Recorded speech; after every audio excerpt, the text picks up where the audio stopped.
শান্তবাজারে পুরো আয়োজন জুড়ে সঙ্গে রয়েছি আমরা দুজন, আমি তানজিলা খান মিম এবং আমি তাসওয়ার নাফি।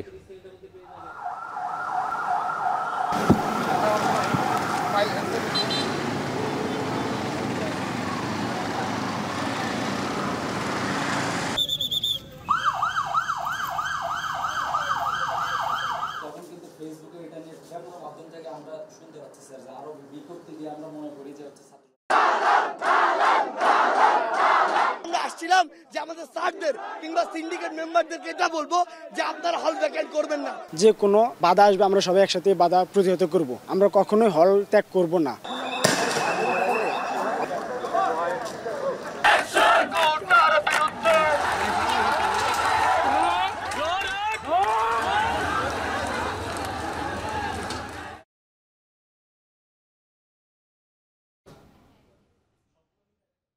মিম, কোটা সংস্কার আন্দোলন সহিংস রূপ নেওয়ার কারণে ঢাকা সহ সব বিশ্ববিদ্যালয় বন্ধ ঘোষণা এবং শিক্ষার্থীদের হল ছাড়ার নির্দেশ, পাশাপাশি রাজশাহী ও জাহাঙ্গীরনগর বিশ্ববিদ্যালয়ের উপাচার্য অবরুদ্ধ।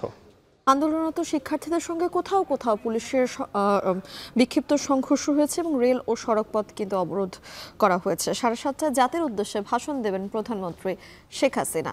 শান্তবাজারে এ নিয়ে থাকছে বিস্তারিত।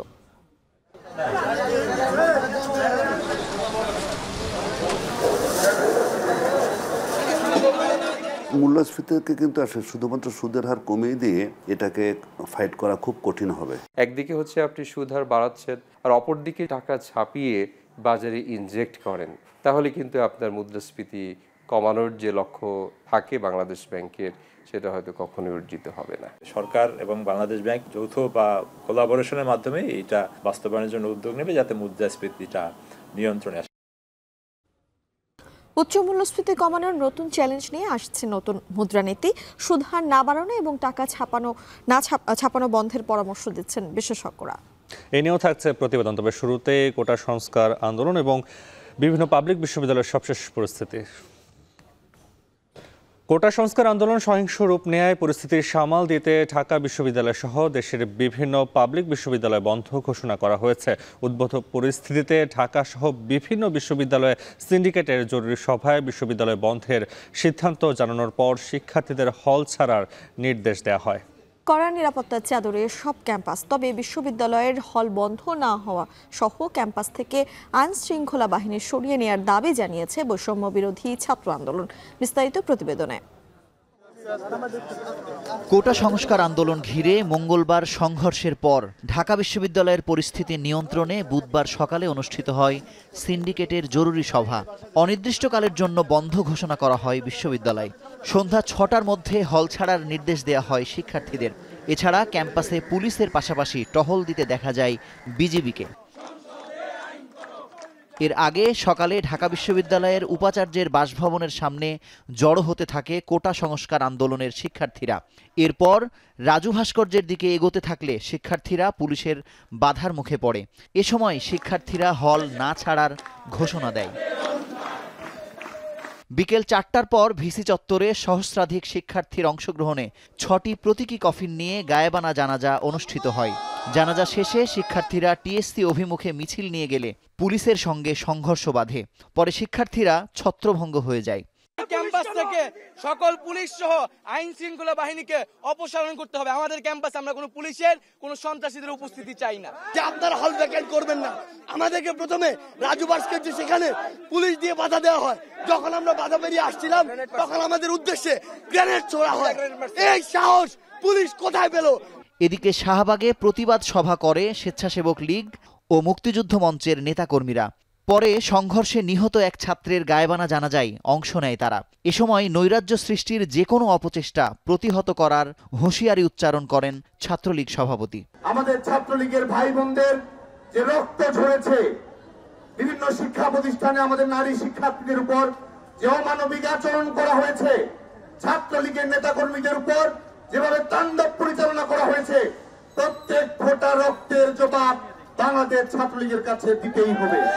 ক্যাম্পাসে ক্যাম্পাসে ছড়িয়ে পড়া বিক্ষোভের জেরে রাজশাহী ও জাহাঙ্গীরনগর বিশ্ববিদ্যালয়ের উপাচার্যকে অবরুদ্ধ করে রাখে শিক্ষার্থীরা। ঢাকা বিশ্ববিদ্যালয়ে রোকেয়া হলের প্রাধ্যক্ষকে অজ্ঞাত স্থানে আটকে রাখার অভিযোগও পাওয়া গেছে। পাশাপাশি শহীদুল্লাহ হলের প্রাধ্যক্ষের সঙ্গে বৈঠকে হলে ছাত্র রাজনীতি নিষিদ্ধের পক্ষে প্রশাসনকে সম্মত করায় শিক্ষার্থীরা।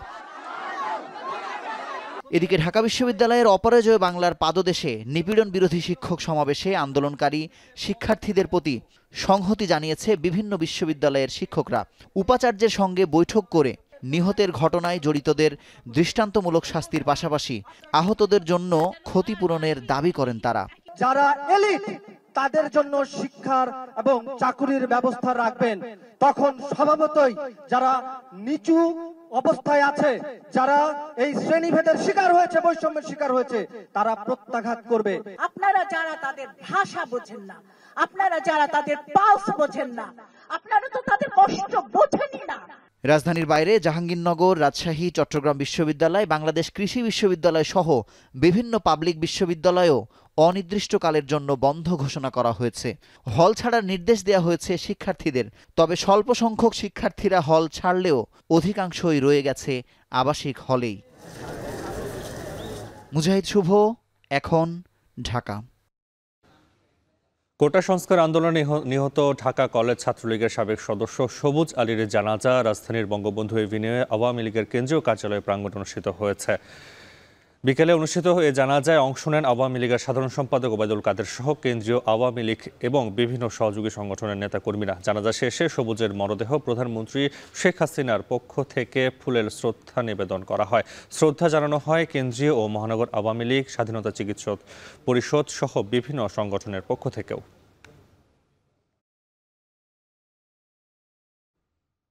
কোটা সংস্কার আন্দোলন এখন আর সাধারণ শিক্ষার্থীদের নিয়ন্ত্রণে নেই বলে মন্তব্য করেছেন আওয়ামী লীগের সাধারণ সম্পাদক ওবায়দুল কাদের। এই আন্দোলন এখন রাজনৈতিক আন্দোলনের রূপ নিয়েছে। সারা দেশের আওয়ামী লীগের সব নেতাকর্মীদের এই আন্দোলন মোকাবিলায় ওয়ার্ডে ওয়ার্ডে প্রস্তুত থাকারও নির্দেশ দেন তিনি। ঢাকা জেলা ও ঢাকা মহানগর আওয়ামী লীগের নেতৃবৃন্দের সঙ্গে মতবিনিময় সভায় প্রধান অতিথির বক্তব্যে ওবায়দুল কাদের বলেন, বিএনপি জামাত আন্দোলনে অংশ নিয়ে ছাত্রলীগের ওপর হামলা করেছে। ছাত্রলীগের নেতাকর্মীদের গভীর রাতে হল থেকে বের করে দিয়েছে। আওয়ামী লীগের নেতাকর্মীরা এর বিরুদ্ধে প্রতিরোধ করে তুলবে। বিএনপি রাজনৈতিক উদ্দেশ্যে হাসিলের জন্য সাধারণ শিক্ষার্থীদের উস্কানি দিয়েছে বলে এ সময় অভিযোগ করেন তিনি। শিক্ষার্থীদের আন্দোলন থেকে বিরত রাখতে অভিভাবকদের প্রতি অনুরোধ জানান ওবায়দুল কাদের। বিএনপি মহাসচিব ফখরুল সাহেব দম্ভ করে বলেছে, আমরা যা পারি নাই ছাত্ররা তা করে দেখিয়েছে। এতে বোঝা যায় কোটার দাবিতে তারা নেই। তারা নির্বাচিত সরকারকে হটাতে চায়।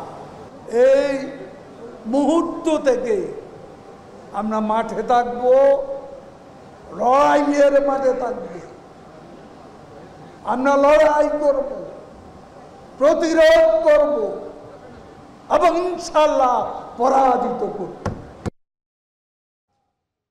শিক্ষার্থীদের আন্দোলন আলোচনার মাধ্যমে সমাধান করা যেত, কিন্তু সেটা না করে সরকার হত্যাকাণ্ড ঘটিয়েছে বলে অভিযোগ করেছেন বিএনপির মহাসচিব মির্জা ফখরুল ইসলাম আলমগীর।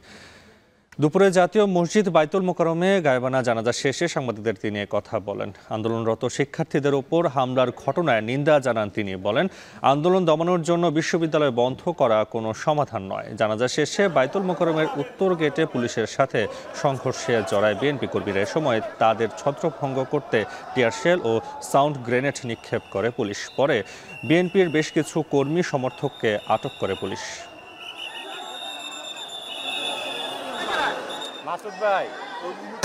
ছাত্রদের একটা ন্যায়সঙ্গত দাবি শুধু কোটার ব্যাপারে, এটা তারা আলাপ আলোচনার মধ্যেই শেষ করতে পারত, কিন্তু শুধুমাত্র তারা জেদের কারণে আজকে তারা এই একটা হত্যাকাণ্ড ঘটিয়েছে এবং হত্যাকাণ্ডের তীব্র প্রতিবাদ আমরা জানিয়েছি। আজকেও আমরা এই গায়েবী জানাজাতে আমরা এখানে এসেছিলাম। আপনারা দেখেছেন কিভাবে এই সমস্ত এই মসজিদেও তারা কিভাবে এটাকে তার এন্ট্রিকে বন্ধ করে দিয়ে আমাদের এখানে গায়েবী জানাতে তারা বিভিন্নভাবে বাধা প্রদান করেছে। এবারে অন্য প্রসঙ্গ, দেশে গত 2 অর্থ বছর জুড়ে মূল্যস্ফীতি 9% বেশি। এর মধ্যে গেল অর্থ বছরের প্রথম প্রান্তিকে তা 12% ছাড়িয়ে যায়। যদিও সেই হার 6% নামিয়ে আনার কথা বলেছিল বাংলাদেশ ব্যাংক, কিন্তু কোনোভাবেই তা সম্ভব হয়নি। তবে চলতি 2024-25 অর্থ বছরে মূল্যস্ফীতি 6.5% নামিয়ে আনার যে লক্ষ্য নেওয়া হয়েছে তা সামনে রেখে মুদ্রানীতি ঘোষণা করতে যাচ্ছে কেন্দ্রীয় ব্যাংক। সেক্ষেত্রে সুদ হার না বাড়িয়ে টাকা ছাপানো বন্ধ সহ আরও কিছু পদক্ষেপ নেওয়ার পরামর্শ বিশেষজ্ঞদের। আতাউর নিয়নের প্রতিবেদন। দিন এনে দিন চালানো আর সীমিত আয়ের মানুষের জীবন ধারণের ব্যয় মেটানো এখন অনেকটাই কঠিন। চাহিদা থাকলেও কমানো হয়েছে খরচ। প্রয়োজন মেটাতে আয়ের মধ্যে জোড়াতালি দেওয়ার চেষ্টা চলে, কারণ মূল্যস্ফীতি সূচক এখন ঊর্ধ্বমুখী। গত জুন শেষে দেশের খাদ্য মূল্যস্ফীতি দাঁড়িয়েছে 10.42%, আর সার্বিক মূল্যস্ফীতি হয়েছে 9.72%। সদ্য বিদায় নেয়া 2023-24 অর্থ বছরে এই হার 12% ছাড়িয়ে যায়। গত বছরের 3 মাস যা 12%-এর বেশি ছিল। এর মধ্যে আগস্টে সবচেয়ে বেশি ছিল 12.54%। পরে খাদ্য মূল্যস্ফীতি কমে 9%-এর ঘরে নামলেও তা আবারও বেড়ে যায়। আর এমন পরিস্থিতি নিয়ন্ত্রণে মুদ্রানীতিতে বেশ কিছু সিদ্ধান্ত নেয় কেন্দ্রীয় ব্যাংক। 2023-24 অর্থ বছরের দ্বিতীয়ার্ধের মুদ্রানীতিতে নীতি সুদ হার 0.25% পয়েন্ট বাড়িয়ে 8% করা হয়। মূলত মূল্যস্ফীতির হার 6%-এর মধ্যে নামিয়ে আনার লক্ষ্যে নীতি সুদ হার বাড়ানো হয়েছিল। মুদ্রানীতিতে দেখা যাচ্ছে 2024 সালের জুন মাসে বেসরকারি খাতে ঋণের প্রবাহ বৃদ্ধির লক্ষ্যমাত্রা নির্ধারণ করা হয় 10%। সেখানে চলতি বছরের মে মাস পর্যন্ত প্রবৃদ্ধি 10.35% অর্জিত হয়েছে বলে জানিয়েছে বাংলাদেশ ব্যাংক। এরপরও যখন মূল্যস্ফীতি কমছিল না, তখন বাজারে অর্থের পরিমাণ কমাতে 9-6 সুদ হার থেকে বের হয়ে আসে সরকার। খোলা বাজারে ছেড়ে দেওয়া হয় আমানত ও ঋণের সুদ। এতে লাফিয়ে বাড়তে থাকে সুদ হার, তবে তা খুব একটা কাজে আসেনি। 2024-25 অর্থ বছরের মূল্যস্ফীতি 6.5% নামিয়ে আনার লক্ষ্য নির্ধারণ করা হয়। আর এই লক্ষ্য পূরণে আগামী মুদ্রানীতি ঘোষণা করা হবে বলে জানায় কেন্দ্রীয় ব্যাংক। ইনফ্লেশনকে মাথায় রেখে আসলে বাজেট যেটা আমাদের এবছরের বাজেট যেটা, সেটাও কিন্তু গত বছরের বাজেটের তুলনায় যে ইনক্রিমেন্টটা, সেটা কিন্তু আগের যে ইনক্রিমেন্ট যেভাবে ঘটতো সেভাবে হয়নি।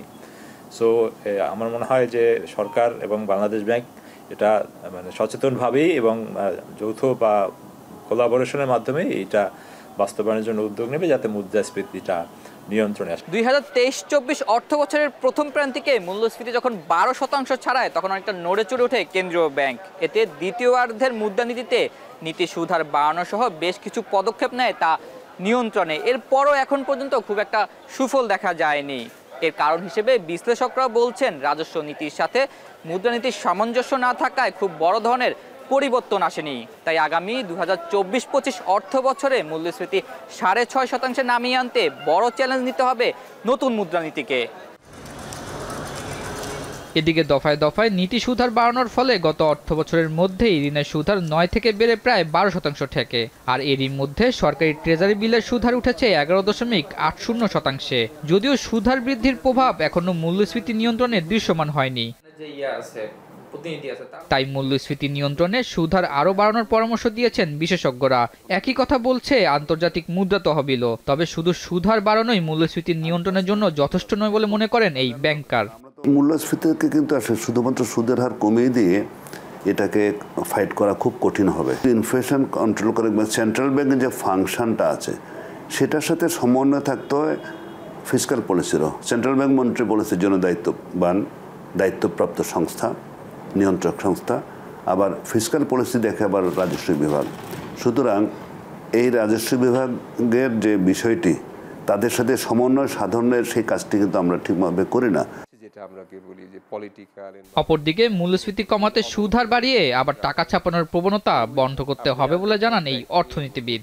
মুদ্রাস্ফীতি নিয়ন্ত্রণের জন্য এই মুদ্রানীতির যে কার্যকারিতা সেটা তো থাকবেই, সাথে সাথে সরকারের অন্যান্য যে অঙ্গ প্রতিষ্ঠানগুলো আছে সেখান থেকে যেমন ফিসক্যাল পলিসি, এবং সেখানে যেটা আছে যে আপনার মূলত হচ্ছে সিন্ডিকেট যেটা আছে, সেই সিন্ডিকেটটাকে কন্ট্রোল করতে হবে। আর সবচেয়ে বড় যেটা, সেখানে সরকারের এখানে একটা দ্বৈত নীতি থাকে। একদিকে হচ্ছে আপনি সুদ হার বাড়াচ্ছেন, আর অপরদিকে যদি হচ্ছে আপনি টাকা ছাপিয়ে বাজারে ইনজেক্ট করেন, তাহলে কিন্তু আপনার মুদ্রাস্ফীতি কমানোর যে লক্ষ্য থাকে বাংলাদেশ ব্যাংকের, সেটা হয়তো কখনোই অর্জিত হবে না। এছাড়া মূল্যস্ফীতি নিয়ন্ত্রণে সরকারের অনুন্নয়ন খাতে ব্যয় কমানোর পরামর্শ দিয়েছেন বিশেষজ্ঞরা। আতাউর নিয়ন, এখন, ঢাকা। শান্তবাজারে নিচ্ছি ছোট্ট একটা বিরতি। পেয়েছি একটু পর, সাথেই থাকুন।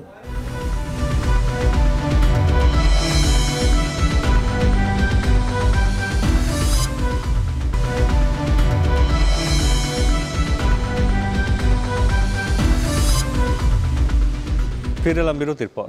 দেখছেন শান্তবাজার।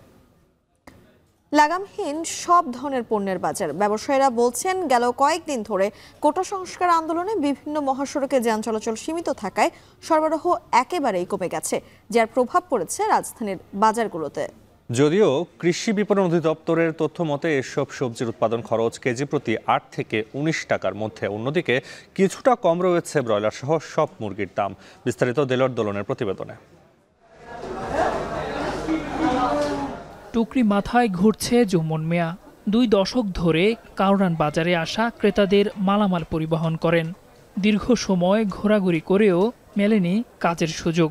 কারণটাও জানালেন নিজেই। সবজির দাম বেশি, এর জন্য কাস্টমার আর লোক নিতে চায় না।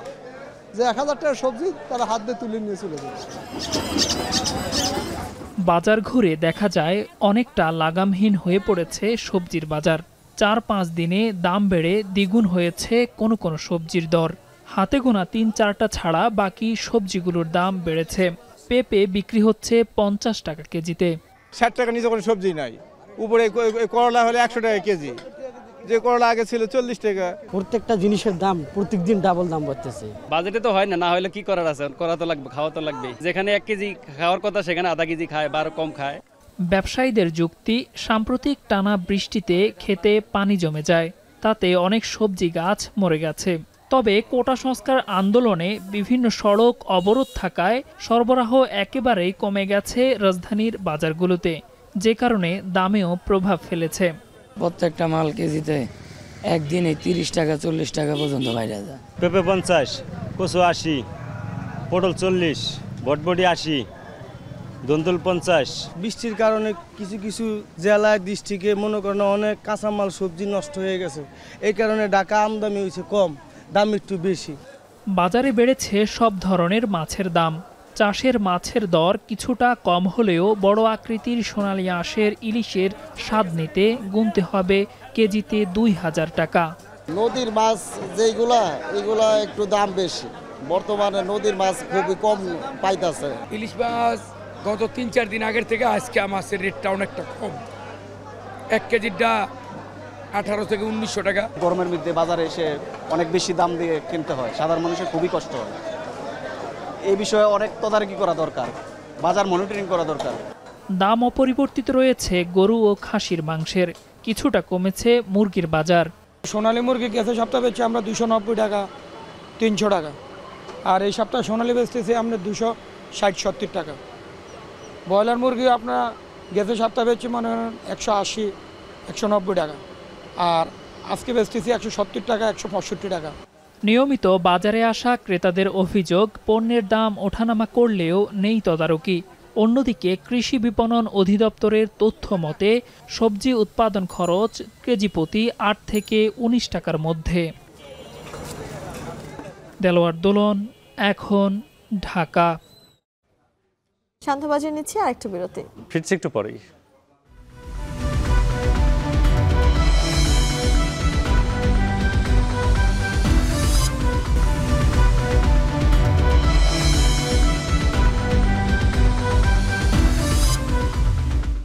বিরতির পর ফিরে এলাম। দেখছেন শান্তবাজার। ইসলামের ইতিহাসে এক শোকাবহ দিন আশুরা। কারবালার বিয়োগান্তক ঘটনার স্মরণে শিয়া মুসলমানরা প্রতি বছরের মতো এবছরও পুরান ঢাকার হোসনি দালান থেকে বের করেন তাজিয়া মিছিল। পরিবারের সদস্যদের নিয়ে এই পদযাত্রায় অংশ নেয় শিয়া মুসল্লিরা। বিস্তারিত জানাবেন শাহাদাত অব্র। মিছিলের ধ্বনি প্রতিধ্বনি বলে দিচ্ছে আজ শোকের দিন। আশুরার তাজিয়া মিছিলে খালি পায়ে কালো পোশাকে শোকের মাতম তুলছে শিয়া সম্প্রদায়ের মানুষরা। কারো হাতে পতাকা, আবার কেউ বহন করছে মিনার। আছে ইমাম হুসাইনের প্রতীকী কফিন। হিজরি ৬১ সনের এই দিনে সত্য ও ন্যায়ের পক্ষে যুদ্ধ করতে গিয়ে মহানবীর দহিত্র হজরত ইমাম হুসাইন এবং তার পরিবারের সদস্যরা কারবালার ময়দানে ইয়াজিদের সৈন্যদের হাতে শহীদ হন। কারবালার শোকাবহ সেই ঘটনা অন্যায়ের বিরুদ্ধে সোচ্চার হতে এবং সত্য সুন্দরের পথে চলতে যোগায় প্রেরণা। যে ইমাম হোসেন শাহাদত করা হয়েছে ওনার স্মৃতির হিসাবে এগুলি বহন করা হচ্ছে। ইমাম হোসেনকে ভালোবাসি, তার জন্য আসছি। তাজিয়া মিছিলে আমরা প্রত্যেক বছরই আসি। পূর্ব থেকে আমার দাদারা চাচারা ওনারাও আসতো, আমরাও আছি। আমরা এখানে ইমাম হোসেনের অনুসরণ করে আমরা মিছিলটা বের করেছি হোসেনি দালান থেকে, এবং এটা আমরা জিগাতলায় গিয়ে শেষ করব। তাজিয়া মিছিলে অংশ নেওয়া ধর্মপ্রাণ মুসলমানরা হাই হোসেন ধ্বনিতে এগিয়ে চলছেন। বাদ যায়নি পরিবারের ছোট্ট সদস্যটিও। আমরা সবাই মিলেই আলহামদুলিল্লাহ ছোট ছোট বাচ্চাদেরকে নিয়ে, আপনারা সকলেই জানেন যে ইমাম হোসেন আলাইহিস সালাম যখন কারবালার মরু প্রান্তে যান সেখানে নিজের 6 মাসের শিশু আলী আসগরকেও নিয়ে যান। আমরাও চেষ্টা করি ইমাম হোসেন তাদের পরিবারের জন্য আমরা এখানে শোক পালনের জন্য এসেছি। আজকে পবিত্র আশুরার দিন, অনেক ভালো লাগছে সবার সাথে যে। আইন শৃঙ্খলা বাহিনীর কড়া নিরাপত্তায় সকাল 10টায় পুরান ঢাকার হুসনি দালানের ইমামবাড়া থেকে শুরু হয় প্রধান তাজিয়া মিছিল। পবিত্র আশুরা মানে হলো অন্যায়ের বিরুদ্ধে মাথা নত না করা, সত্যকে প্রতিষ্ঠা করা। ডিএমপির তরফ থেকে পূর্ণ সহায়তা আমরা পেয়েছি এবং আমরা আশা করি আজকে আমরা এই নিরাপত্তা বলয়ের মধ্যে থেকে সম্পূর্ণ ভাবগম্ভীর্যের মধ্যে থেকে আজকে তাজিয়া মিছিল আমরা শেষ করতে পারবো ইনশাআল্লাহ। শান্তির বার্তা দিয়ে তাজিয়া মিছিল আজিমপুর নিউ মার্কেট হয়ে ধানমন্ডি 2 নম্বর সড়কে গিয়ে শেষ হয়। শাহাদাত অফর, এখন ঢাকা। সন্ধ্যাবাজারে নিচ্ছে আর একটা ছোট্ট বিরতি। পেছি টিপার সাথেই থাকুন।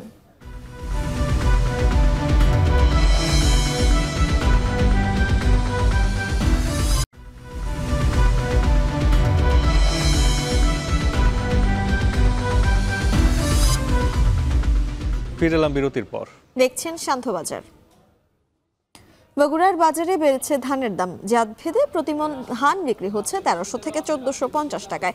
প্রান্তিক কৃষকের ঘরে ধান না থাকায় হাটে সরবরাহ কমেছে, এই কারণে দাম বেড়েছে বলে দাবি ব্যবসায়ীদের। বিস্তারিত জানাবেন মাজিদুর রহমান, ছবি তুলেছেন তার সঙ্গে রবিউল ইসলাম। মাত্র 1.5 মাসের ব্যবধানে বগুড়ার হাট বাজারে 200 টাকা পর্যন্ত বেড়েছে ধানের দাম। মোটা চিকুন সহ জাত ভেদে প্রতিমণ ধান বিক্রি হচ্ছে 1300 থেকে 1450 টাকা পর্যন্ত। তবে এর সুফল ভোগ করতে পারছেন না প্রান্তিক কৃষক, কারণ কৃষকের গোলার ধান কিছুদিন আগেই ব্যবসায়ীদের কবজায়। এতে ক্ষুব্ধ চাষিরা। এখন আমাদের ধান নাই, এখন ধান দাম বেশি, সরকার এখন কি নিচ্ছে, শহরের ধান দাম বেশি।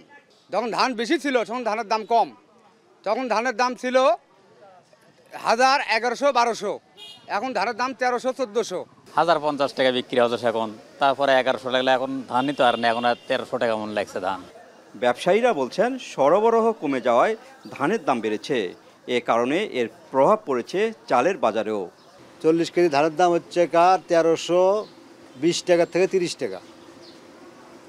তাহলে এক মণ ধানের আপনার অতি হলে 27 কেজি চাল হতে পারে। তাহলে 27 কেজি চাল দাম কত হচ্ছে?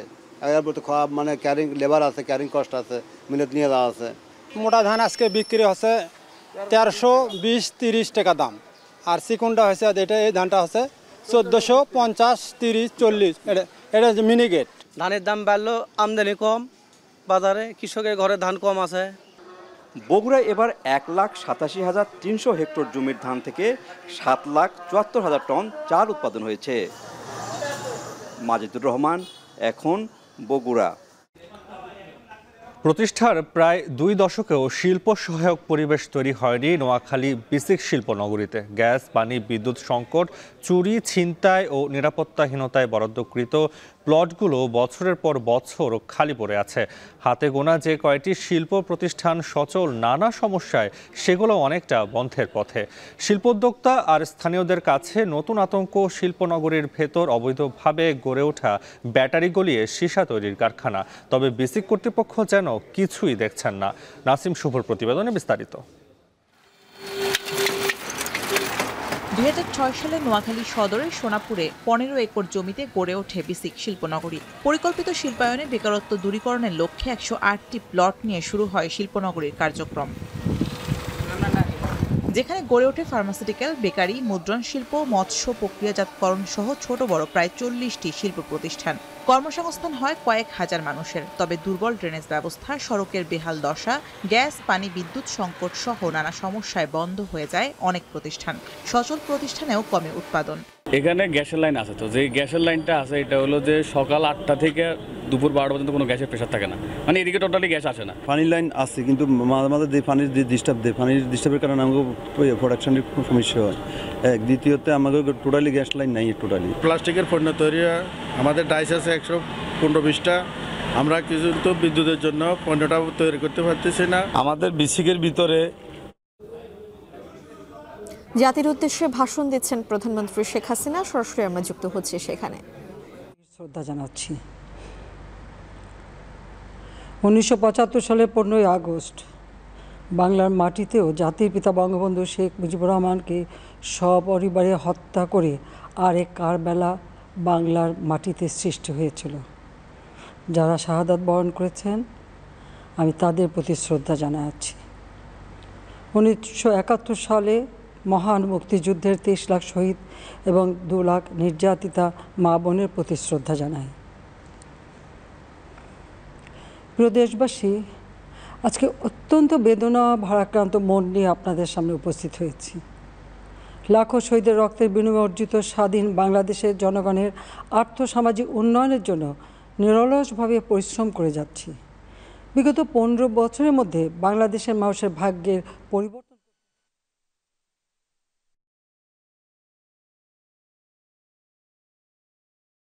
ব্যবহার এবং মানুষের মৌলিক চাহিদা পূরণ করতে অন্ন, বস্ত্র, বাসস্থান, চিকিৎসা, শিক্ষার ব্যবস্থা করে জনগণকে উন্নত জীবন দেওয়ার যাত্রা শুরু করেছি। অনেক সাফল্য অর্জন করেছি। বাংলাদেশকে বিশ্ব দরবারে একটা মর্যাদার আসনে অধিষ্ঠিত করতে সক্ষম হয়েছি। তারপরেও আমাদের আরও অনেক দূর যেতে হবে। বাংলাদেশের মানুষ যখন একটু স্বস্তি শান্তিতে ফিরে, যখন তাদের মাঝে এমন কোনো ঘটনা ঘটে যা অত্যন্ত বেদনাদায়ক। 2018 সালে ছাত্র সমাজের আন্দোলনে পরিপ্রেক্ষিতে সরকার সরকারি চাকরিতে কোটা প্রথা বাতিল করে একটা পরিপত্র জারি করে। পরবর্তীকালে মুক্তিযোদ্ধাদের পক্ষ থেকে কোটা বহাল রাখার পক্ষে উচ্চ আদালত 2018 সালে জারি করা সরকারের পরিপত্র বাতিল করে দেয়।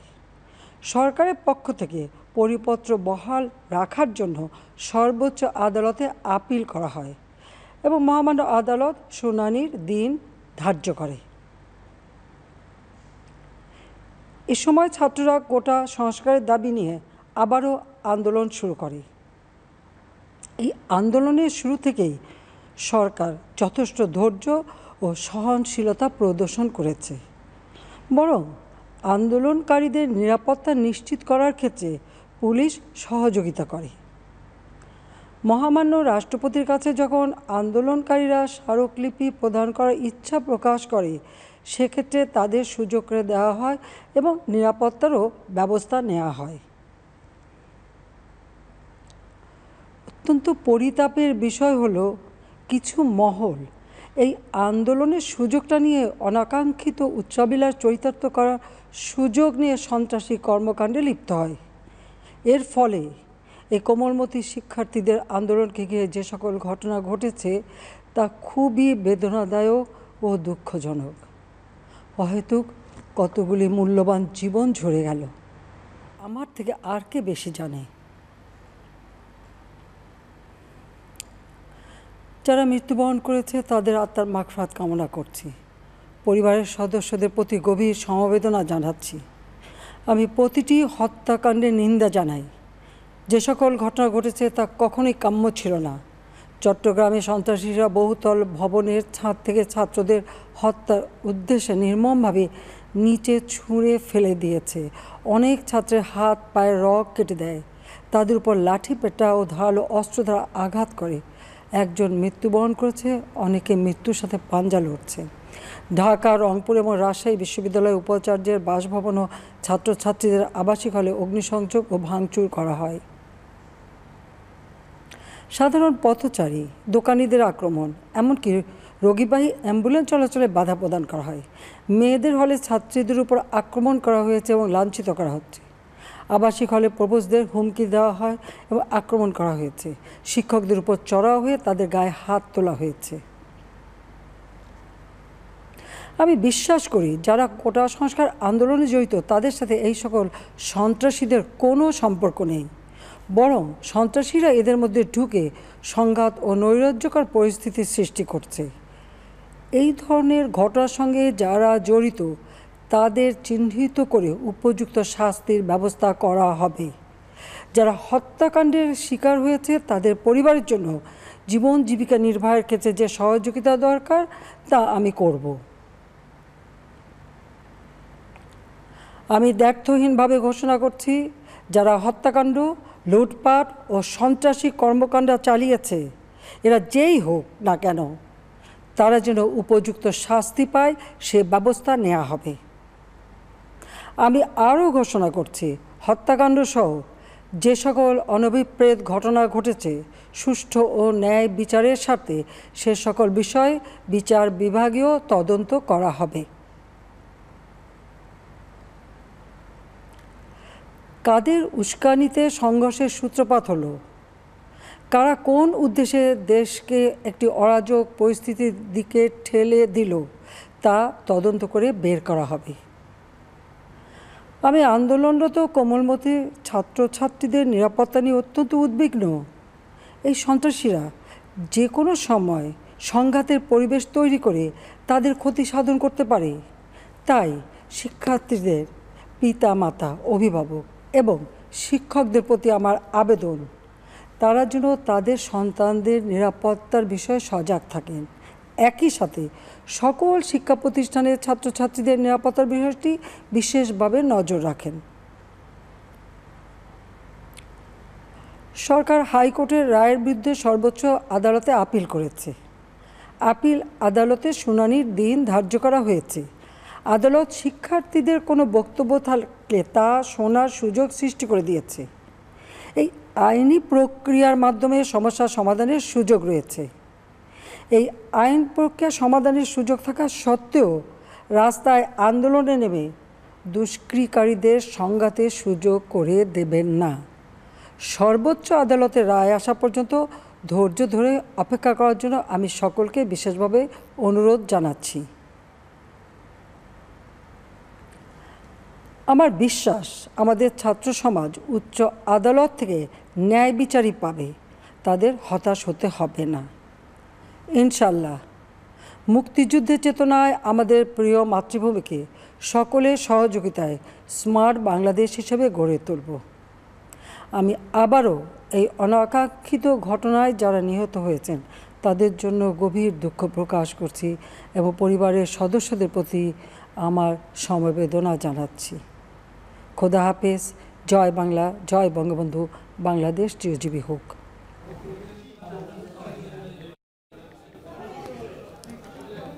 জাতির উদ্দেশ্যে এতক্ষণ ভাষণ দিচ্ছিলেন প্রধানমন্ত্রী শেখ হাসিনা। আমরা সরাসরি যুক্ত ছিলাম সেখানে। প্রেসিডেন্ট জো বাইডেনের ক্ষমতাকালে যুক্তরাষ্ট্রের অভ্যন্তরীণ ও সীমান্তর নিরাপত্তা হুমকিতে পড়েছে বলে মন্তব্য করেছেন জ্যেষ্ঠ রিপাবলিকান নেতারা। তাই দেশে অর্থনীতি শক্তিশালী করার পাশাপাশি নিরাপত্তা জোরদারে ট্রাম্পকেও আবারও হোয়াইট হাউসে ফিরিয়ে দেয়া ছাড়া বিকল্প নেই বলে দাবি তাদের। এর জন্য জো বাইডেনের সময়কার অবাধ অভিবাসী ঢল নিয়ন্ত্রণে আনায় কাজ করা হবে বলে জানান নিকি হ্যালি। তবে ট্রাম্পকে নিয়েও তার তীর ছুটতে ভোলেননি প্রেসিডেন্ট বাইডেন। তহিদুর রহমানের প্রতিবেদনে বিস্তারিত। যুক্তরাষ্ট্রের সুরক্ষা ইস্যুকে কেন্দ্র করে একের পর এক সমালোচনার মধ্য দিয়ে প্রেসিডেন্ট জো বাইডেন সহ তার দল ডেমোক্রেট পার্টিকে রীতিমতো তুলোধুনো করছেন রিপাবলিকান নেতারা। যেখানে বাইডেনের নিরাপত্তা নীতির নিন্দা জানিয়ে বলা হয়, বুলেট দিয়ে ডোনাল্ড ট্রাম্পকে থামানো যাবে না।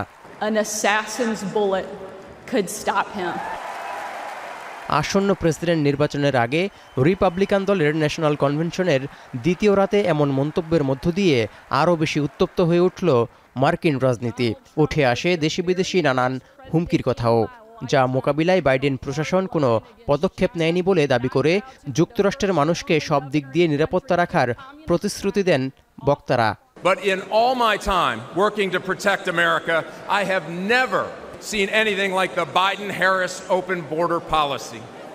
They are rolling out the red carpet for violent gangs, fentanyl, Chinese spies, individuals on the terrorist watch list. সম্মেলনে দলের শীর্ষ পর্যায়ের নেতা নিকি হেলি ও ফ্লোরিডার গভর্নরের সমর্থনে ট্রাম্পের নির্বাচনী শক্তি বেড়েছে কয়েক গুণ।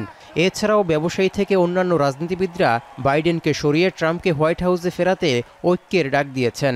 Let's send Joe Biden back to his basement and let's send Donald Trump back to the White House. It was more affordable when Donald Trump was president. Our border was safer under the Trump administration and our country was respected when Donald Trump was our commander-in-chief. দেশের নিরাপত্তা নিশ্চিতে অবাধ অভিবাসী ঢল থামানোর প্রয়োজন বলে মন্তব্য করেন নিকি হেলি। সমালোচনা করেন বাইডেন কর্তৃপক্ষের সীমান্ত নীতি নিয়ে। একই কথা বলেন ফ্লোরিডার senator Marco Rubio. Under Joe Biden, migrants are coming into our country by the thousands every day. We have no idea who they are, where they end up, or what they plan to do. And let me remind you, Kamala had one job, and that was to fix the border. Now imagine her in charge of the entire country. When President Trump was in the White House, Americans had more money and lower prices. Our borders were secure and our laws were enforced. Iran was broke, the Taliban stopped killing Americans, and Putin didn't invade anyone. এমন উত্তপ্ত রাজনৈতিক আবহ শীতল করার আহ্বান জানিয়ে ট্রাম্পকে নিয়ে সমালোচনায় মেতেছেন প্রেসিডেন্ট জো বাইডেনও। তুলে ধরেছেন করোনা মহামারীর সময়কার অব্যবস্থাপনার কথা। সেই সঙ্গে অশ্বেতাঙ্গদের জন্য ট্রাম্পের নীতি বিধ্বংসী ছিল বলেও মন্তব্য করেন Biden. His mismanagement of the pandemic was especially devastating to black communities. Oh, I know, because in other countries, other communities of color. That economic crisis drove up black unemployment. এদিকে সম্মেলনের শেষ দিন বৃহস্পতিবার বক্তব্য রাখবেন ডোনাল্ড ট্রাম্প। তার ভাষণ দিয়ে শেষ হবে রিপাবলিকান দলের 4 দিনের সম্মেলন। আর এর মধ্য দিয়ে টানা দ্বিতীয়বারের মতো প্রেসিডেন্ট নির্বাচনে বাইডেনের সঙ্গে প্রতিদ্বন্দ্বিতা করতে দলের পূর্ণ শক্তি নিয়ে ভোটের লড়াইয়ে প্রচার অভিযানে নামবেন ট্রাম্প। রানিং মেট হিসেবে পাশে থাকবেন রিপাবলিকান দলের মনোনীত ভাইস প্রেসিডেন্ট প্রার্থী জেডি ভেন্স। তৌহিদুর রহমান, এখন বিশ্ব। ভিসা ছাড়াই থাইল্যান্ডে প্রবেশের সুবিধা পেল আরও 36টি দেশের নাগরিকরা। পর্যটক বাড়ানোর লক্ষ্যে এ নিয়ে মোট 93টি দেশকে এ সুবিধা দিচ্ছে ব্যাংকক। দক্ষিণ এশিয়ার 4টি দেশ এ তালিকায় থাকলেও নেই বাংলাদেশ। বিস্তারিত জানাচ্ছেন নুসাদ কামাল। সোনালী রঙে মোড়ানো নজর কাড়া মন্দির, মন জুড়োনো সমুদ্র সৈকত আর মনোরম সবুজে ঘেরা পাহাড়। ভ্রমণের স্বাদ শতভাগ পেতে বিশ্বের নানা প্রান্ত থেকে প্রতি বছর কোটি কোটি পর্যটক পা রাখেন থাইল্যান্ডে। করোনা পরবর্তী অবস্থা, বিশ্বের বিভিন্ন অঞ্চলে যুদ্ধ ও টালমাটাল বিশ্ব অর্থনীতির প্রেক্ষাপটে অনেকটাই মুখ থুবড়ে পড়ে পর্যটন প্রিয় থাইল্যান্ড। আগামী 1 বছরে পর্যটন খাত থেকে রাজস্ব আয় অন্তত 7.5% বৃদ্ধির লক্ষ্য দক্ষিণ পূর্ব এশিয়ার দেশটির। লক্ষ্য অর্জনে নিচ্ছে একের পর এক ব্যবস্থা। গেল জুনেই হোটেল মালিকদের পরিচালনা ফি মওকুফের মেয়াদ আরও 2 বছর বাড়ায় ব্যাংকক। বিদেশি পর্যটকদের জন্য প্রস্তাবিত ট্যুরিজম ফিও বাতিল ঘোষণা করা হয় সে সময়। এরই ধারাবাহিকতায় সবশেষ পদক্ষেপ হিসেবে ভিসাবিহীন প্রবেশাধিকারের আওতা বাড়ালো ব্যাংকক। পর্যটন খাতে মন্দাভাব কাটাতে আগে 57টি দেশের পাসপোর্টধারীরা এ সুবিধা পেলেও এখন তা বাড়িয়ে নেওয়া হয়েছে 93তে। চলতি বছর থাইল্যান্ড ভ্রমণ করা পর্যটকদের বেশিরভাগই চীন, মালয়েশিয়া ও ভারতের নাগরিক। ভিসা ছাড়াই থাইল্যান্ডে প্রবেশের সুযোগ পাচ্ছেন যেসব দেশের নাগরিকরা, সে তালিকায় ভারত সহ দক্ষিণ এশিয়ার 4টি দেশ থাকলেও নেই বাংলাদেশের নাম। সোমবার থেকে কার্যকর নতুন স্কিমের আওতায় পর্যটকরা 60 দিন পর্যন্ত থাইল্যান্ডে অবস্থান করতে পারবেন। একই দিন থেকে রিমোট ওয়ার্কার অর্থাৎ বিকল্প কর্মক্ষেত্র থেকে যারা কাজ করেন তাদের জন্য 5 বছর মেয়াদী ভিসা চালু করেছে থাই প্রশাসন। এই ভিসার আওতায় প্রতি বছর সর্বোচ্চ 180 দিন পর্যন্ত থাইল্যান্ডে অবস্থানের অনুমতি পাবেন একজন পর্যটক। এছাড়া থাইল্যান্ড থেকে উচ্চশিক্ষায় ডিগ্রি নেওয়া শিক্ষার্থীরাও স্নাতক বা স্নাতকোত্তর সম্পন্নের পর 1 বছর পর্যন্ত দেশটিতে থেকে ভ্রমণ বা কর্মক্ষেত্রে প্রবেশের চেষ্টা করতে পারবেন। থাই অর্থনীতির অন্যতম স্তম্ভ পর্যটন। সরকারি তথ্য অনুযায়ী চলতি বছর প্রথম 6 মাসে দেশটিতে প্রবেশ করেছে 1.25 কোটি বিদেশি পর্যটক। আগের বছরের একই সময়ের তুলনায় 35% বেশি হলেও করোনা পূর্ববর্তী সময়ের তুলনায় এ সংখ্যা ম্লান। 2024 সালের জানুয়ারি থেকে জুন পর্যন্ত এ খাতে $2,360 কোটি রাজস্ব আয় করেছে ব্যাংকক, যা সরকারের লক্ষ্যমাত্রার চেয়ে অনেকটাই কম। নুসহাত কামাল, এখন বিশ্ব। মাসিক 3,000 টাকায় বাফুফে ফুটবল একাডেমি থেকে কি পাচ্ছেন শিক্ষার্থীরা? সপ্তাহে 3 দিনের অনুশীলন আর জার্সি, অথচ এর থেকে কম বেতনে বেসরকারি বা ব্যক্তি পর্যায়ে গড়া ফুটবল একাডেমিতে মিলছে বেশি সুবিধা। তাই প্রশ্ন উঠছে, বাফুফে একাডেমির পরিধি বাড়াতে খুলনা, রাজশাহী আর সিলেটে আগের নিয়মে নতুন একাডেমি শুরু হলেও লাভবান হবেন কারা? সেই উত্তর খোঁজার চেষ্টা করেছেন শরীফ রওশন।